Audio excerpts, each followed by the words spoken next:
ഇതിനെയാണ് ഇത് ഹിറ്റു എന്ന് പറഞ്ഞ കുമ്പളപ്പം. അതിന്റെ ഒരു സ്പെഷ്യൽ ഡിഷാണ് ഇത്.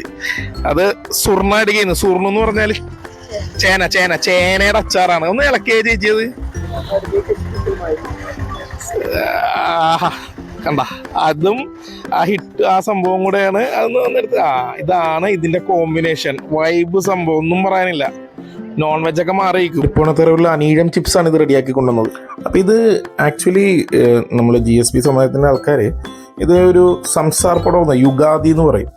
അന്ന് ചെയ്യുന്നത് ആ വീടുകളിൽ ഇത് കണ്ട അതിൽ ആ ഇലയിൽ മറ്റേ ഈർക്കിൽ കൊണ്ടൊക്കെ ചെയ്ത് അതിൽ മാവിട്ടിട്ടാണ് ചെയ്യുന്നത്. അപ്പം അന്ന് എല്ലാവരുടെ വീട്ടിൽ ഇത് ചെയ്യും.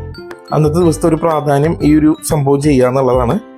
നല്ല ഒരു നല്ല ടേസ്റ്റാണ്. അത് ആ അച്ചാറുമാണ് അതിൻ്റെ മെയിൻ കോമ്പിനേഷൻ. ഇതിനെ റൊൺടോസ് എന്ന് പറയും.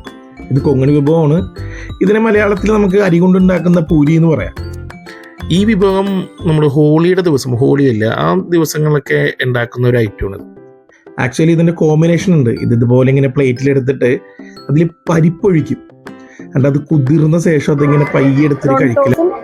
അടിപൊളി കോമ്പിനേഷൻ. ഇത് പരിപ്പ് കറിയും പിന്നെ നമ്മുടെ അരി വെച്ചിട്ടുണ്ടാക്കുന്ന പൂരി പോലത്തെ ഒരു വിഭവമാണ്. കൊങ്ങണി ഡിഷാണ്. അടിപൊളി ടേസ്റ്റാണ്.